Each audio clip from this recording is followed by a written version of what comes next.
Hello students, welcome to DM learn শিক্ষা। তো আজকে আমরা চলে এসেছি সুবিদ্যা স্যারের শতকরার 41 থেকে 50 দাগ পর্যন্ত অঙ্ক নিয়ে, যেটা যে কোনো কম্পিটিটিভ পরীক্ষার জন্য খুবই গুরুত্বপূর্ণ। চলো তাহলে শুরু করা যাক। প্রথম চলে আসি 41 দাগের অঙ্ক। 41 দাগের অঙ্ক দেখো, বলছে এ এর আয় বি এর থেকে 10% কম এবং বি এর আয় সি এর থেকে 20% কম। সি এর আয় 200 টাকা হলে এ এর আয় কত? দেখো, এ এর আয়, বি এর আয় আর সি এর আয় প্রথম দেখবো। এ, বি আর সি, বি আর সি। এ এর আয় বি এর থেকে 10% কম এবং বি এর আয় সি এর থেকে 20% কম। তাহলে সি এর আয় যদি 100 টাকা হয়, 20% কম মানে বি এর আয় সি এর চেয়ে 20% কম মানে 80 টাকা হবে। আবার এর আয় বি এর চেয়ে 10% কম, 10% কম মানে 80, 10% হলো 8, তার মানে এর আয় হবে 72 টাকা। এবার বলেছে সি এর আয় 200 টাকা, এই তাহলে 100 মানে হলো 200, তাহলে 1 মানে কত? 1 মানে 2। তাহলে জিজ্ঞাসা করেছে এ এর আয় কত? এ এর আয় তো 72, তাহলে 72 মানে কত? 72 মানে 72 দুগুণ 144, 144, অপশন সি রাইট অ্যান্সার। চলে আসি পরের অঙ্ক, 42 দাগের অঙ্ক। 42 দাগের অঙ্ক কি বলছে? এক ব্যক্তি প্রতি বছর তার আয়ের 20% সঞ্চয় করেন। যদি তার আয় প্রতি বছর 10% বৃদ্ধি পায়, তবে প্রতি বছর তার সঞ্চয় শতকরা কত বৃদ্ধি পাবে? আমি মনে করলাম প্রথম বছর, ফার্স্ট যে বছর, সেই বছর আয় হলো আয় আয় হলো 100 টাকা। তাহলে সঞ্চয় কত?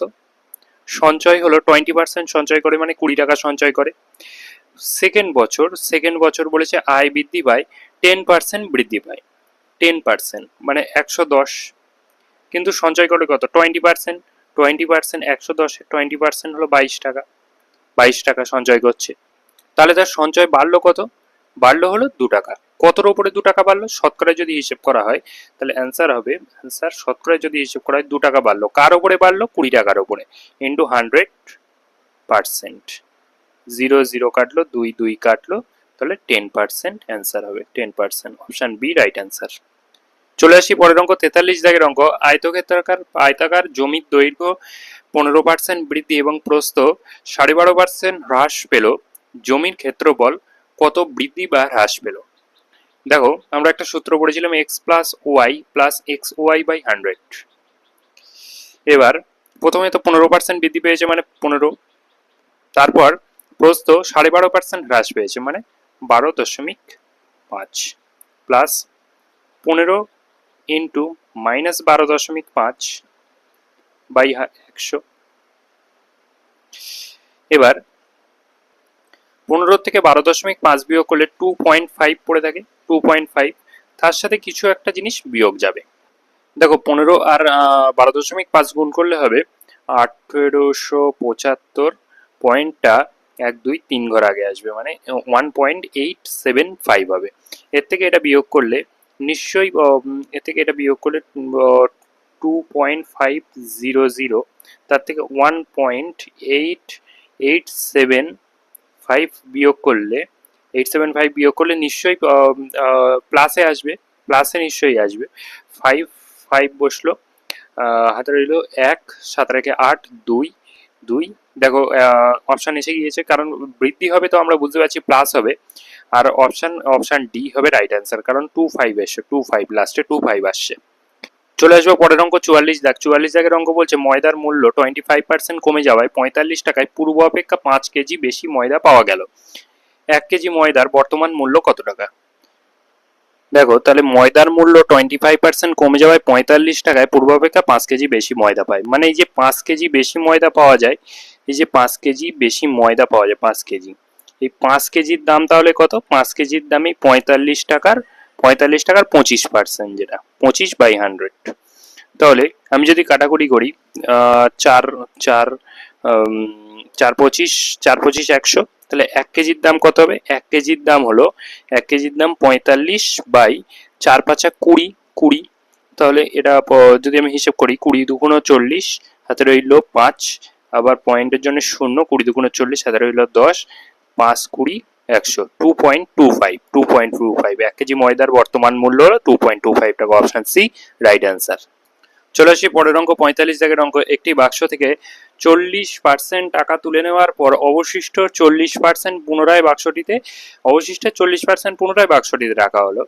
এতে 144 টাকা বাইরে থাকলে প্রথম বাক্সে কত টাকা ছিল? প্রথমে মনে করি বাক্সটাতে ছিল 100 টাকা। 100 টাকা। আচ্ছা, তাহলে 40% যদি আমি তুলে নিচ্ছি, আর অবশিষ্ট যেটা থাকছে তুলে নিচ্ছি 40 টাকা, অবশিষ্ট থাকছে 60 টাকা। এই অবশিষ্টাংশে 40% আবার পুনরায় বাক্সটিতে রাখছি আমি। তাহলে 60 টাকা, 60 টাকা তো থাকছেই, প্লাস 40% আমি বাক্সটাতে পুনরায় রাখছি। 40% অবশিষ্টের 40%, 60 ইন্টু 40/100, এটা আমি বাক্সতে রাখছি।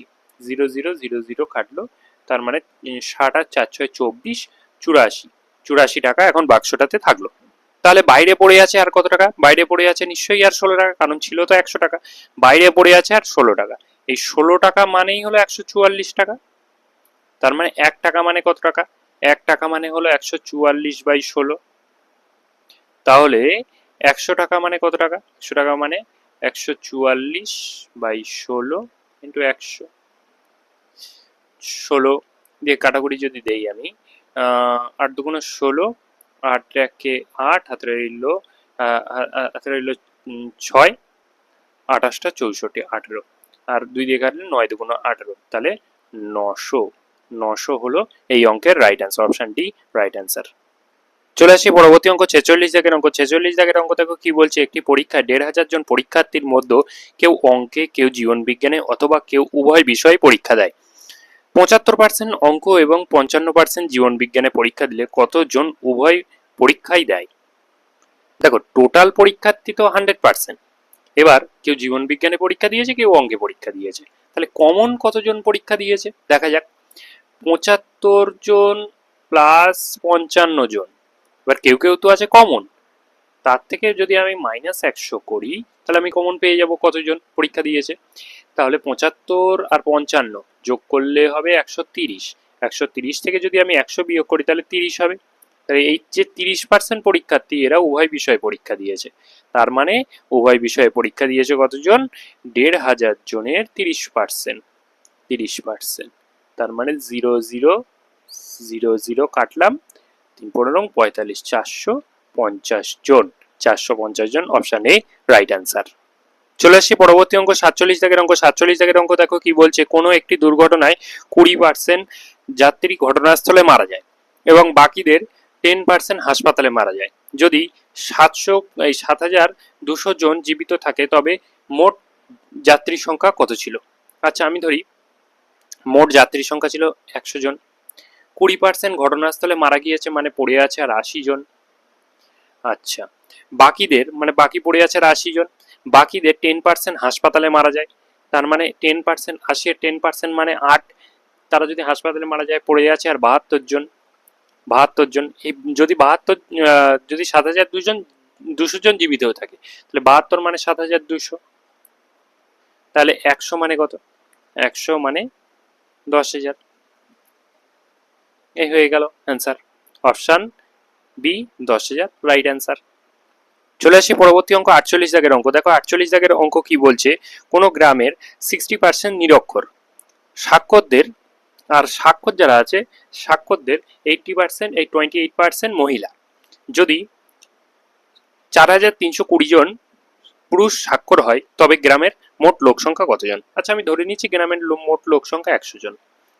গ্রামের 60% তো নিরক্ষর, তাহলে 40% স্বাক্ষর, 40% 40 জন স্বাক্ষর। এই স্বাক্ষরদের আবার মহিলা হলো 28%। মহিলা হলো 28%। তাহলে পুরুষ কতজন? পুরুষ স্বাক্ষর কতজন? পুরুষ স্বাক্ষর হলো বাকি, বাকি যেটা 72% থাকবে সেটাই পুরুষ স্বাক্ষর। তাহলে 40 আর 72%, 72/100 কত আসছে দেখি। 0 0 কাটলাম, 0 0 কাটলাম। আচ্ছা, তার মানে এই যে 4 × 72/100, এটা মান এই 10, এটা মানেই হলো 4320 জন। এটা মানেই এটা। তাহলে আমাকে বার করতে হবে যে গ্রামের মোট লোক সংখ্যা মানে 100 বার করতে। 100 মানে কত? 100 মানে তাহলে কত হবে? 4320 ইন্টু 10/4 ইন্টু 72, 4 ইন্টু 72 ইন্টু 100, এটা করলাম। তাহলে এবার কাটাকুটি করি, আমি নোকালি দিয়ে করি কাটাকুটি। যদি আমি কাটাকুটি করি তাহলে দেখো, দেখো একটা জিনিস দেখো, একটা শূন্য, দুটো শূন্য আর দুটো শূন্য, চারটে শূন্য অবশ্যই আসবে আমার, চারটে শূন্য, না চারটে শূন্য না আসতেও পারে, কারণ নিচে কাটাকুটি যেতেই পারে। আচ্ছা, আর কি আর কি আর কিছু নেই। 72 দিয়ে যদি আমি কাটি, 72 একে 72, 72 একে 72, 6 72, 432, 6 72, 432, 60। আচ্ছা, 4 15 60, 4 15 60, 15, তার মানে হলো 15,000 রাইট অ্যান্সার হবে, অপশন ডি রাইট অ্যান্সার। চলে আসি পরবর্তী অঙ্ক, 49 দাগের অঙ্ক। 49 দাগের অঙ্ক দেখো কি বলছে, একটি পরীক্ষায় 70% পরীক্ষার্থী ইংরেজিতে পাস করে, 70% পরীক্ষার্থী ইংরেজিতে পাস করে, 80% অঙ্কে পাস করে, 10% উভয় বিষয়ে ফেল করেছে। যদি 144 জন উভয় বিষয়ে পাস করে, তবে মোট পরীক্ষার্থীর সংখ্যা কত ছিল? আচ্ছা দেখো, যদি 100% পরীক্ষার্থী হয়, 100% পরীক্ষার্থী হয়, 10% তো উভয় বিষয়ে ফেল করেছে, ফেল করেছে তো 10%, তাহলে পাস করেছে কত পার্সেন্ট? পাস যে কোনো একটা বিষয়ে পাস করেছে কত পার্সেন্ট? 90% যে কোনো একটা বিষয়ে পাস করেছে। এবার বলেছে 70% ইংরাজিতে পাস করেছে আর 80% অঙ্কে পাস করেছে। তাহলে এর থেকে যদি আমি 90% বাদ দিই, তাহলে উভয় বিষয়ে পাস করেছে যারা, তারা বেরিয়ে যাবে। তার মানে এটা হলো 150, 150 মাইনাস 90, তার মানে 60% উভয় বিষয়ে পাস করেছে।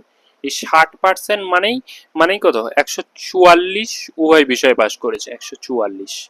তার মানে 100% মানে কত? 100% মানে হলো 144/60 ইন্টু 100, 0 0 কাটলাম, 6, 6 দুগুণ 12, 4 6 24, তার মানে 240 right answer, option C right answer. চলে আসি পরবর্তী অঙ্ক, 50 দাগের অঙ্ক। দেখো 50 দাগের অঙ্ক কি বলছে, একটি হোটেলে 60% লোক নিরামিষ খায়, 30% আমিষ খায় এবং 15% উভয় খাবার খায়। তাহলে 96 জন লোক ওই হোটেলে থাকলে কতজন উভয় খাবার খায় না? আচ্ছা তাহলে দেখো, 60% লোক নিরামিষ খায় এবং 30% আমিষ খায়, 60% নিরামিষ খায়, 30% আমিষ খায়, তাহলে এতজন লোক, এত আর আর হলো, তাহলে উভয় খাবার খায় কতজন? উভয় খাবার মানে খাবার অন্তত অন্তত একটা খাবার খায়ই খায়, উভয় খাবার অন্তত একটা খাবার খায়ই খায় হলো 60 30, তার থেকে যদি আমি 15 বিয়োগ করি, কারণ উভয় খাবার খায় 15 জন, এই তার মানে একটা অন্তত একটা খাবার খায়ই খায়, এমন হলো 90 বিয়োগ 15, তার মানে 15, তার মানে হলো 75, তাহলে মানে 75 জন আছে এমন যারা যে কোনো একটা খাবার খায় খায়। তাহলে উভয় খাবার খায় না এমন কতজন আছে? উভয় খাবার খায় না, তাহলে 25% আছে, আর 25% উভয় খাবার খায় না, যারা খায় না তারা 96 জনের 25%, টোটাল তো 96 জন, 96 জনের 25%, 25% মানে 25/100, 4 25 100, 4 দুগুণ 8, 4 4 16, তার মানে 24 জন উভয় খাবার খায় না।